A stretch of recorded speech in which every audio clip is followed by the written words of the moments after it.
मैथिली कथा साहित्य में श्री राजकमल एकटा अविस्मरणीय रचनाकार मानल जाइ छथि आ कालजयी रचनाकार हिनका सेहो कहल जाइ छनि। हिनकर जे भी रचना छनि सब कालजयी रचना सब छनि। तऽ आइ 19 जून छी, आइए हिनकर अवसान दिवस हमसब मनबै छी। आई के डेट जे छै से हिनका जीवनके अंतिम जे हुनकर सांस आइए जे छै से रुकल छलनि। बहुत तरहक बात सब छै श्रोतागण मैथिली साहित्यमे, मैथिली साहित्यके स्थापित करैमे, चाहे वो गद्य हो या पद्य हो, सब तरहके विधा पर में ई अपन एक्सपेरिमेंट सब केलखिन। प्रयोगधर्मी रचनाकार हिनका हमसब कहै छियनि, एहि दुआरे जे प्रयोग करैत रहै छलखिन हरदम। तऽ आइ कथा साहित्यमे कनि मोन भारी लागल, एहि दुआरे जे जाहि दिना हिनकर ई अवसान दिवस हमसब सेलिब्रेट करै छी, याद करै छियनि, तऽ बुझाइए जे वास्तवमे आइ अगर किछु दिन और रहितथिन तऽ बहुत किछु साहित्यमे होइतै, परंतु से नहि भऽ सकलै। लेकिन जतबे दिन रहलखिन कलम खोलि कऽ लिखलखिन पूरा। तऽ आइ आजुक जे ई कथा यात्रा छै, एहि कथा यात्राके जे हम कथा हिनकर सेलेक्ट केलहुँ हँ, ई कथा छियै यात्राके अंत, और ई साँझक गाछ हिनकर कथा संग्रह, ओहिमे से लेल गेल छै यात्राके अंत। तऽ बेस लेल जाउ आजुक ई कथा, कथाके पश्चात अपन प्रतिक्रिया जरूर राखब। रक्त नील पीत करी हरियर रंगक बल्बसँ जगजगार कलकत्ताके कॉलेज मार्केट। साँझक 7-8 बाजल अछि। प्रिय सुशील बाबू बड्ड स्नेहसँ असली हैप्पी वाली चाय पियाबऽके लेल एकटा आधुनिक जलपान गृहमे लऽ गेला। राजकमल, डॉक्टर देवेंद्र, डॉक्टरो सभक हृदय भावुक, स्नेहमय आ उदारमय होइ छै, तकर उदाहरण डॉक्टर देवेंद्र। दीपक भाई, रूपक अलंकार, मैथिली पल्लव पर राखल जरैत मंगल दीपक, मिथिलाके प्रगति जाह्नवी पर बहल जा रहल अछि, घाटके ज्योतिर्मय करैत। आ बंधु सुशील आ साधारण टेबुल पर सिगरेटक तिक्त कसाय धुआं आ लगक केबिन में बैसल छात्र सभक हंसी ठहाका, बैराक सुखायल ठोर आ बीड़ी पीबाक कारी सियाह चेन, अधझरकल डबल रोटी के फाँक, 3 खाना चाय आ एने मैल पुराने सन कतेक वस्तु। हमरा भांग बेसी लागि गेल छल, देनौ छलियै बड़कटा गोला, नित्यक खोराकसँ सोझे दुगुना।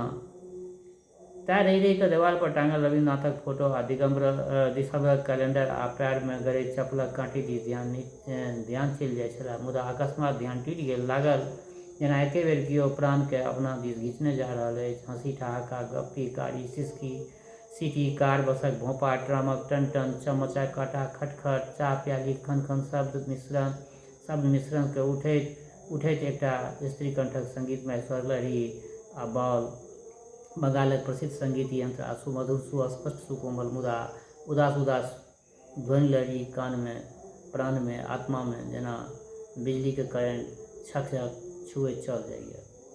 सिगरेटक धूम पुंज में सँ मूड़ी उठा के सड़क दिस तकलहुँ। नहुए डेगे चल अबैत रही एकटा स्त्री, एकटा पुरुष। स्त्री भक्त कवि चंडीदासक एकटा कृष्ण भक्ति, राधा भक्तिक भक्तिमय प्रेमसिक्त पदावली गबैत छली। वस्त्र आ साड़ीक दरिद्रता में बैसक नवीनता आ रूपक आभा बसियाल सन। कृष्ण वर्ण जर्जरा आ पुरुष आन्हर आ रोगिया भिखमंगा समुदायके प्रतीक। अर्धनग्न हार जागल चाय दोकानक सोझा में आबि कऽ दुनू व्यक्ति ठाढ़ भऽ गेल। पुरुष भावमग्न भऽ कऽ कोमलतम स्वर में सिद्ध हाथे बाउल बजबैत रहल आ स्त्री आर्द्र स्वरे गबैत रहल। मुरली जे बाजिलो डिरिछिरी ओरे, आबे गृही रहलो न जाय, बिरहे दुख सहलो न जाय। बंगला के गीत छलै। शुद्ध बंगला कंठध्वनि, दग्ध पवित्र, करुणामय। दोकानक मालिक विरक्त भऽ कऽ एकटा अधन्नी स्त्रीक दिस फेंक देलकै आ मुँह टेढ़ करैत बाजल, दूर जो, एखोने थेगे, एह चंडीदासेर मेये, दूर जो एहिठामसँ, चंडीदासके बेटी नहि तन। हाथक झोरा में अधनी राखैत पुरुष के हाथक सहारा दैत वैष्णवी आगू बढ़ि गेल।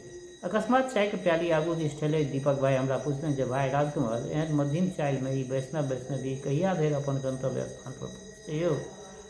ई दंपति कहिया धरि अपन बासा लग जायत? एहन गति, एहन चालि, एहन जीवन कहिया धरि? एकरा सबके यात्रा के अंत एतै, यात्रा के अंत मंजिले मकसूद।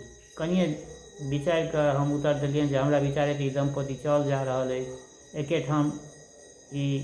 हमरा विचारे ई दंपति चल नहीं जा रहल अछि, एके ठाम ठाढ़ अछि, रुकल अछि, स्थिर अछि। आकाश दिस आँखि पसारने धरती पर पैर रोपने ठाढ़ भेल ई दुनू व्यक्ति युग युगांत सँ, कतेक मनवंतर सँ एके चौराहा पर अचल अछि। गति, चालि, यात्रा की एकरे कहल जाइ छै। हमर एहि उत्तर प्रश्न पर दीपक जी अथवा अपन नवका 32 टका वाला एम्बेसडर शू दिस देखैत, सिनेह सँ देखैत डॉक्टर देवेंद्र अथवा ठोर पर कोनो नवीन फिल्मक कोनो नूतन गीत लगने सुशील की उत्तर देलनि अथवा कोनो उत्तर नहीं देलनि से आब तखन मोन नहीं यऽ। मुदा जखन ओहि राति 11:30 बजे गोरियाहाट चौराहा पर असगरे ठाढ़ छलहुँ, लगे में ठाढ़ छल एकटा परम आधुनिक, परम प्रसादिनिका, परम स्वाधीन पतिका, बंगपुत्री, रविन्द्रक पुत्री, तकरे सौंसे पीठ उघार, आधा बक्स उघार, आँगि सँ झपकल करैत 22-23 यौवन आ जाड़े देहक थरथरी देख रहल छलहुँ। तखनहि अकस्मात कनिए दूर पर फुटपाथ दऽ कऽ चल जाइत ओही वैष्णवक दंपति पर दृष्टि पड़ि गेल। कथाकार हृदय बाजल जे एहि दंपतिक यात्राक अंत, एहि चंडीदासक यात्राक अंत नहीं देखबै।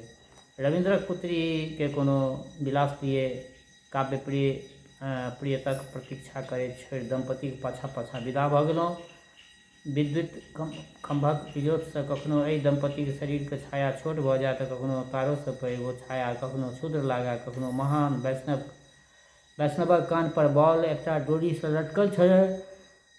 वैष्णवीक हाथ में एकटा झोरा छलै, भीख सँ भेटल अन्न, पैसा, वस्त्र सँ भरल। दुनू अपना सँ गप कऽ रहल छल। गप सुनऽ लगलहुँ। एकटुक सीधीर सीधीर चलू, 12 गे रान्ना करते होबे। आज के कोनो पैसा होई छे? डॉक्टरेर फीस होइते पारी कि नहीं? शिशिर सीधीर चलून। ट्रामक चाकर रास्ता, फुटपाथ, गली, उपगली, चौराहा, मोड़, गली आ अन्हार गलियारी होइत दंपतिक पाछू पाछू बड़ी काल धरि जाइत रहलहुँ। अकस्मात वैष्णवी के हमर उपस्थितिक भान भऽ गेलै।